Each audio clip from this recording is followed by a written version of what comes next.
இதைத்தான் விஜய் வந்து அஜித் வந்து நாசுக்கா நீ ரசிகர்களை பயன்படுத்தி உன்னோட கஜனாவை வெறுக்கிறதுக்கும் படத்துக்கு ஒரு பப்ளிசிட்டி தேடுறதுக்கும் கடைசி எடப்பாடி கிட்ட நோட்டுக்கு சீட்டுக்கு வர போகிறதுக்கும் முயற்சி பண்ணுறாங்கிறத இன்டைரக்டாக அடித்து சொல்லிட்டாரு. அஜித் கருத்து கரெக்டு, சீமானுக்கு கருத்தை தான் அஜித் பிரதிபலிச்சிருக்காரு. நீங்க கூட்டணி ஏன் சொன்னீங்க? இப்போ விஜய் அங்க கூட்டணி போறாரு, இங்க கூட்டணி போறாரு, படத்துக்கு பப்ளிசிட்டி தேடுறது. பாப்புலாரிட்டியை வச்சு ஜான ஆரோக்கியசாமிக்கு காசு கொடுத்து பப்ளிசிட்டி தேடுறீங்க. நீங்க ஜெயலலிதா கிட்ட 2014 ஒரு அடி வாங்கினதும் ஜெயலலிதா சாகிறது வரை அரசியலே பேசாத வீராதி வீரர் சூராதி சூரர் விஜய். விஜய் ஆரம்பமே வியாபாரம் பண்றாரு. 214 அவருக்கு கேண்டிடேட் கிடையாது. கமல்ஹாசனை விட இதில் மோசமாக இருக்கிறார் விஜய். கமல்ஹாசனாவது 39 போட்டுட்டார். உங்களுக்கு சீமான்ட்ட உள்ள நேர்மையும் உழைப்பும் இல்லை. நாமை மாற்று நாம் தமிழே மாற்றுன்னு விஜயகாந்த் சீமான் மாறிப்பட்ட ஒரு உண்மையும் உழைப்பும் இல்லை. அவங்க ஜெயலலிதா உயிரோடு இருக்கும்போதே அரசியலுக்கு வந்தவங்க. எஃப்டி பாலிடிக்ஸ் நேயர்களுக்கு வணக்கம். நம்ம கூட மூத்த அரசியல் திறனாய்வாளர் ரவீந்திரன் துரைசாமி சார் பேச. வணக்கம். வணக்கம் கோகுல் சார். அஜித் மற்றும் விஜய் ஒரு சமகால காம்படிட்டர்ஸு. நீங்கள் எப்பயுமே சொல்லுவீங்க இவர் அரசியலுக்கு வந்துட்டார், அவருக்கு அரசியல் ஆசை இல்லை, பட் அவருக்கான க்ரௌட் புல்லிங் இருக்கும் அப்படின்னு சொல்லிட்டு ரீசெண்டாக அவர் ஒரு இங்கிலீஷ் சேனலுக்கு இன்டர்வியூ கொடுத்துருந்தார், இது ஹாலிவுட் இதுன்னு சொல்லிட்டு. அவங்களுக்கு இன்டர்வியூ கொடுக்கும்போது இந்த கரூர் ஸ்டாம்பேட்டை பற்றி ஒரு சில விஷயங்கள் சொல்லியிருந்தாரு. அதுலேயே அவரோட கருத்தில் என்ன சொல்லியிருந்தாருன்னா, மக்களை நம்ம பயன்படுத்திக்க கூடாது அப்படின்னு சொல்லிட்டு விஜயை வந்து இப்பயும் ஒரு காம்படிட்டராக தான் பார்க்குறாரு, இப்பயுமே ஒரு இதுவாக தான் பார்க்குறாரு. அது சரியா சார்? இல்லை, இது சீமானுக்கு கருத்தை தான் அஜித் பிரதிபலிக்கிறார். ரஜினியும் அஜித்தும் தங்களுடைய பாப்புலாரிட்டியை வியாபாரமாக்கி காசாக பார்க்கல. தம்பி விஜய் பாப்புலாரிட்டியை வியாபாரமாக ஆக்கி வியாபார அரசியல் பேர அரசியலுக்கு வராரு. என்ன மாதிரி 214 தனிச்சு போட்டின்னு பண்ண முடியலைங்கிறதையும், நான் கொள்கை அரசியல் சத்திய அரசியல் நிற்கிறேன், தம்பி பிராண்டிங் மாஸ்டர் ஜான் ஆரோக்கியசாமியை கொடுத்துக்கிட்டு சாகச அரசியல் ஏமாற்று அரசியல் பத்திரிகையாளர்களை வச்சு மோசடித்தனம் பண்ணக்கூடிய ஒரு அரசியலை பண்ணுறாங்கிற சொல்லும்போது ரஜினிகாந்தும் அஜித்தும் தங்கள் பாப்புலாரிட்டியை வியாபாரமாக்க விரும்பலைன்னு விஜய்க்கு அரசியல் வியாபார அரசியலுங்கிறத சீமான் சொன்ன கருத்தை இன்டைரக்டாக சரிதான்னு அஜித் ஆமோதிச்சிருக்கிறாரு. அது உண்மைதான். இப்போ விஜயகாந்த் கூட வரும்போது 214 தனிச்சு போட்டின்னு சொன்னார். ஜாதி கட்சிகளோட கூட்டணி இல்லைன்னு சொன்னார். திருமாவளவன் கூட கூட்டணி இல்லைன்னு தான் அவர் அனௌன்ஸ் பண்ணார். வரும்போது 8.2 விழுக்காடு வாக்கெடுத்தார். அண்ணன் ரஜினிகாந்த் தோத்த இடத்துல நின்று கள்ளக்குறிச்சியில் முருகதாஸ் கல்யாணத்தில் நாங்கள் என்ன ஒரிசாவில் இருந்தால் வந்தோன்னு கேட்டார் முருகதாஸ். அப்போ அந்த இடத்துக்குள்ளே நீங்கள் வழக்கமான லாகாக்களை புழக்கடை வழியாக ராய்சபா ஆகி பண்ணிட்டீங்கன்னு அன்புமணியை கடுமையாக தாக்குனார். அது பிறகு அன்புமணியும் அவரும் நட்பானாங்க. அன்புமணி இன்னைக்கு ஒரு நல்ல ஒரு இதில் செயல்பட்டார். அது வேறு விஷயம். அன்னைக்குள்ள அந்த கட்டத்தை தான் நான் இது பண்ணுறேன். அதுக்கு பிறகு நட்பான காலகட்டங்கள் வேறு. அப்போ அந்த இடத்துக்குள்ளே அவர் ஆரம்ப அரசியல் துணிஞ்சு தனிச்சு 214 நிற்கக்கூடிய ஒரு அரசியலாட்டு அவர் அதை பண்ணார். ஆனால் விஜய் ஆரம்பமே வியாபாரம் பண்ணுறார். 214 அவருக்கு கேண்டிடேட் கிடையாது. கமல்ஹாசனை விட இதில் மோசமாக இருக்கிறார் விஜய். கமல்ஹாசனாவது 39 போட்டுட்டார். நீங்கள் பாருங்கள், கட்சி ரெஜிஸ்டர் பண்ணதுக்கு முன்னாடியே கட்சி பேரை வச்சுக்கிட்டு படத்துக்கு பாப்புலாரிட்டியை சேர்னார். அதைத்தான் அஜித் சொல்கிறார், நான் ஜாதி மதம் மொழி இதெல்லாம் பண்ணாமல் இருக்கிறேன், நீ தமிழன்னு சொல்லி எனக்கு எதிராக லாபத்தை பார்த்தேன், நீ அரசியல் கட்சி ஆரம்பிக்கிறேன்னு சொல்லி பிராண்டிங் மாஸ்டரை வச்சு எனக்கு எதிராக படத்துக்கு லாபத்தை பார்க்குறேன். அஜித்தோட மார்க்கெட்டிங் ரேஞ்சு விஜய்க்கு தான் அதிகம், அதுவும் உண்மை. அப்போ நீங்கள் இதெல்லாம் இன்டைரக்டாக அஜித் சுட்டி காட்டுறாரு. விஜய் கட்சி ரெஜிஸ்டர் பண்ணாமலே சிஏஏ எதிர்ப்புன்னு ஒரு லாப நோக்கில் முஸ்லீம் ஆடியன்ஸுக்காக ஒரு அறிக்கையை கொடுத்தாரு. அது பிறகு விக்கிரவாண்டி ஈரோடு கிழக்கில் அவர் நிற்கல. இப்படி விஜயோட அரசியல் நோக்கமே விளம்பரத்துக்கான ஒரு வியாபார நோக்கங்கிறத புரிஞ்சுக்கிட்டு தான் இன்டைரக்டாக ஒரு குத்துறாரு அஜித்து. அது சீமானுக்கு கருத்தை அஜித்து வழிமொழிகிறாரு. மீண்டும் நான் சொல்கிறேன், வியாபாரத்தோட உச்சகட்டம் கூட்டணின்னு பேசுனது. பல நிரூபிக்காத விஜய் கூட யார் கூட்டணி போவான்? இப்போ தினகரன் போனாலே 60 சீட்டு கேட்பார்.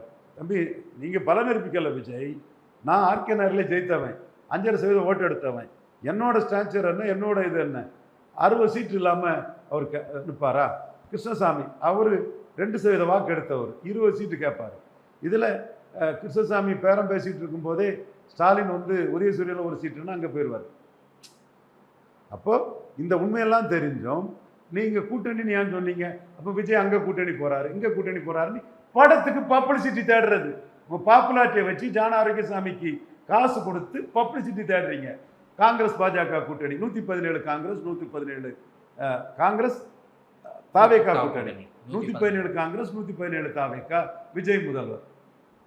காங்கிரஸ் வந்து தினகரன், ஓபிஎஸ், பிரேமலதா அம்மையார், ராமதாஸ், டிவிகே விஜய் உட்பட 5 பேரும் ஸ்டாலின் முதல்வர் வந்தா, விஜயும் சேர்த்துக்கிறேன், ஸ்டாலின் முதல்வர் வந்தா காங்கிரஸ் தன்னோட சீட்டை குறைச்சி கொடுக்க தயாராக இருக்காங்க திமுகவுக்கு. இந்தியா பிளாக்கை ஸ்ட்ரெங்தன் பண்ண தான் காங்கிரஸுக்கு வேலை. விஐபி பார்ட்டின்னு மீனவர் கட்சி, முகேஷ் சகானிக்க கட்சி, அந்த கட்சி 6 சீட்டு என்டிஏல பிஜேபி கூட நின்றவங்க, நிதிஷ் கூட நின்றவங்க 18 சீட்டு வாங்கி இங்கே நிற்கிறாங்க. அதில் 10 சீட்டு கிட்ட பாஜக குறைச்சி கொடுத்துருக்காங்க. ஏன்? இந்தியா கூட்டணியை பலப்படுத்தணும். தோத்து போன இடத்துல நிதிஷ் தேஜஸ்வி யாதவை சிஎம்மா சொல்கிறாங்க. இங்கே ஜெயித்த இடம் டெபாசிட் கிடையாது கட்சி வசந்தகுமாரை தவிர. இவர் எப்படிங்க இந்த கட்சி விஜய்கிட்ட போய் 117 போகும்? ஏன்னா விஜய் வேணா வாங்க, எங்கள் சீட்டை குறைச்சிக்கிறோம், ஸ்டாலினை சிஎம்மா சொல்கிறாங்கன்னு தான் சொல்லுவாங்க. அது விஜய்க்கு மட்டும் இல்லை, விஜய், ஓபிஎஸ், டிடிவி, ராமதாஸ், பிரேமலதா விஜயகாந்த் 5 பேரை அந்த லிஸ்ட்டில் வச்சுருக்குறாங்க. நீங்கள் அது பீகாரில் உள்ள நிகழ்வே நமக்கு தெரியுது. தினமலரை பிடிச்சி தினமலருக்கு பேரை கெடுத்து பொய் செய்தி கொடுத்த கோடிகளுக்கு ஜான் ஆரோக்கியசாமி முகத்தில் கறி பூசினாலும் பரவாயில்ல, அசிங்கப்பட்டாலும் பரவாயில்ல, கேவலப்பட்டாலும் பரவாயில்ல, தொடர்ந்து கப்சா பொய் செய்திகளை விஜய் வந்துட்டு இருந்தார். காரணம், அந்த நேர்மையான பார்வை இல்லை. விஜயகாந்த் கிட்ட இருந்த சீமான்ட்ட இருக்கக்கூடிய நேர்மை இல்லை. விஜயகாந்த் கிட்ட வரும்போது இருந்த 234 போடுவேன், ஜாதி கட்சியோட கூட்டணி வேண்டான்னு சொல்லக்கூடிய அந்த நேர்மையும் துணிச்சலும் உழைப்பும் இல்லை. உங்களுக்கு சீமான்ட்ட உள்ள நேர்மையும் உழைப்பும் இல்லை.